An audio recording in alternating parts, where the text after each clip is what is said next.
A belated merry and happy to you, Josh, and your family. Hope all is well. How you been?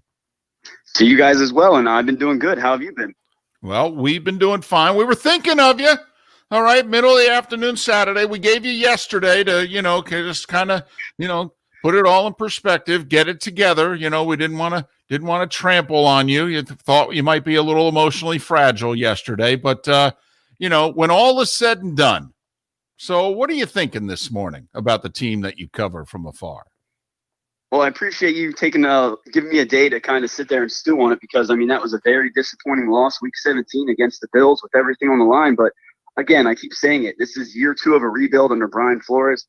We know what pieces they need to get this offseason. And, to go from 5 wins to 10, what an accomplishment. But that Week 17 loss to the Bills and their backups, that definitely is going to leave a sour taste in this team's mouth. And maybe that's what they need moving into 2021. Josh, the one thing that has completely baffled David and I is apparently Tua sucks. They drafted the wrong guy. This is this was a wasted year. Josh, I'm beside myself in the angst of the Dolphin fan. It was a year ago that we were tanking for Tua, and then all of a sudden they get Tua, and he's not Dan Marino in year 1. Oh, my God. And yet it looks like the Dolphins are on the Titanic instead of on the Love Boat where we think they are. Have you been baffled by this as well, Josh?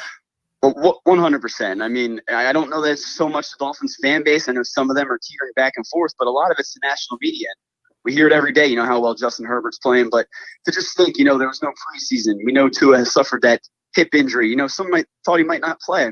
To see his progression throughout the year, I don't know what fans see, but I just got to continue to say patience. I don't know if Chan Gailey's going to stick around. I don't know what they're going to do to that offense, but Tua in year 2 is going to look much different than year 1. And to sit here and say, after 10 games that the Dolphins made the wrong choice, that's crazy to me. Josh, I think it's difficult to judge both Tua and Gailey, to be honest with you. Yes, this team nearly made the playoffs and they won 10 games and all that. But, Josh, let's be honest. When you watch the Dolphins against the Raiders and the Bills the last 2 weeks of the year, how many guys on offense did the Dolphins throw out on the field versus who the Raiders threw out on offense? And you thought to yourself, we've got the better players. Right, they're challenged offensively. They don't have a lot of talent. They don't. And that's what a lot of people, fail to realize. Tua's out there throwing to Mac Hollins and, Lynn Bowden and sometimes Devontae Parker when he's healthy. So we know they need to get weapons. You continue to hear throughout college, is Tua just a product of those great receivers at Alabama? I don't think that's the case. But I think when you go from that talent to what he has in Miami, you're going to see that drop off. And again, you got to point the finger at Chan Gailey a little bit. It does look like there's 2 different offenses when Fitzpatrick's in the game. And, sure, that's 16 years worth of, him being a veteran and understanding this offense. But to me, when Tua's in the game, it looks like they have the restraints on him. And at some point, you got to take that off. But Tua needs to play better. I think that we didn't even touch on that. But definitely need to see improvement out to it because some of those decisions he made on Sunday, that cost them this game. But ultimately, again, pump the brakes. Tua's going to be fine. And the Dolphins got a franchise quarterback, in my opinion. Okay, but they do have needs. And the dream scenario really came to play. And I know Miami wanted the playoffs, but now there are, 4 picks in the first 50? Yep. The 3rd overall pick, that has a lot of weight. Let's just say there's no trade available, Josh. You're Mr. Greer. You have the 3rd pick. Would you take receiver? Would you take Pitts? Or do you take the big tackle? I think right now on this day, I think I'd take the tackle. I think what he would do to that offensive line, we saw Josh Allen. He was back there just going through his reads. He had 5-6 seconds to just stand back there and pick apart the Dolphins' great secondary. So right now I would go with that tackle because I think what he would do to this offense, change things. But Devontae Smith, Jamar Chase, you can go down the list. I think, it's going to be a tough decision, but right now I would go with the safe pick, at least in my opinion. That would be the tackle from Oregon. Boy, he better be Orlando Pace. He better be Jonathan Ogden. With the impact that we've seen wide receivers make in the last couple of years, look at the impact Diggs has made in Buffalo this year and what it did for the young quarterback. What Jefferson did in Minnesota this year. I mean, to pass on a Devontae Smith or Jamar Chase or Kyle Pitts, because they ain't going to be there at 18, Josh. I mean, you think the tackle would help Tua more than the weapon? I mean, today I really don't know. I mean, that's a tough question. I think if you get Devontae Smith, I mean, you see how well and productive he is in college, but you continue to hear about the size. So how much does that play into a factor? But I think you're right. I think that after what they did last year with the offensive line, Hunt, Kinley, Jackson, maybe they don't go tackle. But to me, I think that what we've heard about Sewell is he's this can't miss prospect. This is that once in a generation tackle that we haven't seen since Larry Tunsil. So to just think that the Dolphins, kind of swap Tunsil for now Sewell and some other picks. I mean, it's crazy to think, but you're absolutely right. If they don't go wide receiver there at 3, it's going to be a pretty big drop off. Heading into that second round to get a playmaker because, like you said, Pitts, Chase, Smith, they're not going to be there at 18.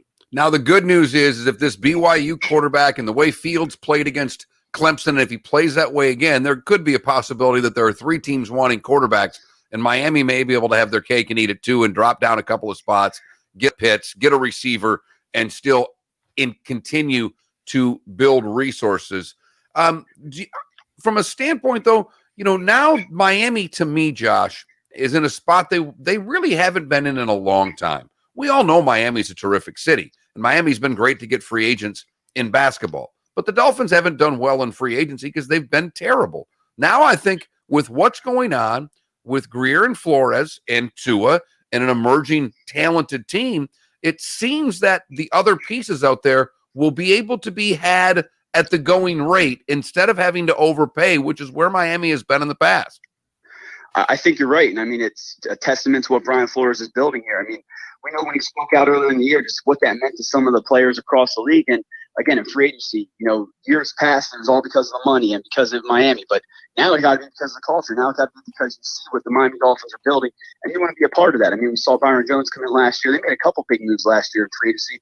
They have the money to do it again this year. So I think that's the biggest thing about the draft right now is we're talking about it right now in January, but we don't know what they're going to do in free agency, and that's going to obviously, trickle down into the draft. But I think they're in a great situation money-wise, cap-wise. And I love what you said about the quarterback situation. If a team really wants one of those guys, the Dolphins could get, a king's ransom, trade down and still get that playmaker, like you said. So a lot of good scenarios, a lot of good possibilities. But to go from 5 wins to 10 wins, you want to see a continued trajectory heading into the 2021 season.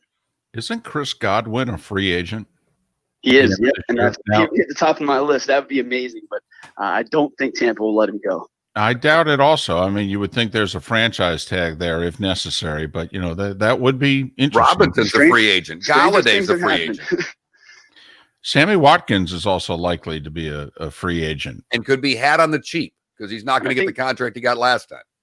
And Marvin Jones wants to play in Miami apparently, and Juju's out there. So there's a bunch of receivers. It's just – and there's running backs. So we'll see what they do, but they definitely need to bring in those playmakers like we've seen. Well, and also I think there's a chance that maybe some of the veterans, I don't know if A.J. Green or Julio Jones, I think they're going to be made available as well. They may be a little too old, a little too damaged at this point, but I think they would be intriguing on a short-term deal. Give me the position in which it's not being talked about a lot, but you think that, they need a real upgrade here, because we've just talked about the obvious. All right. Is there another area that's not being talked about that you think, they really need to address this? I guess I go with pass rusher. And I mean, I don't know if that's really being talked about. I think a lot of mock drafts, they do have the Dolphins taking a pass rusher, but I think we saw, they're still missing that. I don't want to say Jason Taylor because, he's a Hall of Famer. There's not going to be many Jason Taylors, but you need that speed rusher off the edge. And I don't know if it's going to be the guy from Miami or, somewhere else, but I think that they're going to try to bring someone in this year that can, I don't want to say bring the heat off the edge, but do a little bit more damage because we see Shaq Lawson, we see Emmanuel Agba. Yes, he gets the quarterback, but we just don't have that Joey Bosa or the Myles Garrett. And I think that could be what, elevates this defense. And then again, linebacker, I think we have a lot of good pieces. You like the way Van Noy's playing AVG, Jerome Baker, the list goes on, but we didn't even talk about Micah Parsons. I mean, if he's sitting there at 3, does Brian Flores pull the trigger on that? I mean, lots of scenarios to play out, but I think, that pass rush and maybe linebacker could be that position that's being talked about. I think the one thing not being talked about, though, and yeah, there could be a position coach that leaves, but now there is continuity from front office to coach, and there's not going to be the changeover that we've had And that seems to be, to me, going forward, that this, we've been talking about all the coaching openings out there, and you look at what the mess the Jets are, and you look at a team like Detroit. Well, Miami was right in that same boat. Miami was a mess from front office to coach, and they finally figured that out. And I would think going into the offseason, Josh, just the continuity from Greer on down has to be comforting to a Dolphin fan. It really is. I mean, it's just different than years past. I mean, we've always had the uncertainty with the coaching staff or, this player, that player. It's just a different vibe in Miami. And, it's a testament again to what Brian Flores is building, but knock on wood that some of those teams don't come calling for a Josh Boyer or, some of these other guys, because the Dolphins have a lot of young, promising coaches that, sooner or later, a team's going to come calling. Talking with Josh Houtz, thefinsider.com and the Finsider Radio podcast. Follow Josh on Twitter at Houtz. Brian Flores fired Patrick Graham, who just did great things with the Giants and is being interviewed for head coaching jobs. And he fired his offense coordinator also and brought in Chan Gailey. And now there's talk that he may fire Chan after a year. There is this side to Flores, which is, well, for lack of a better word, interesting, if you know what I mean. He knows what he wants, yet at the same time, he is not afraid to make big changes. He is. I mean, that's what you got to love about him. And I think if they would have went up there and handled business in Buffalo, he would have been hands down coach of the year. But some of the decisions, whether it be pulling to it in those critical situations or, this and that, I mean, what Brian Flores has done to this franchise is just amazing. But you're right. We saw Patrick Graham going to have success. We saw him make a quick change with Chad O'Shea. I thought you were honestly a transition into do I think the Dolphins would draft a quarterback at 3, because that's been the absolute insane talk going around right now. But, yeah, Brian Flores is unpredictable, and you got to love it about him.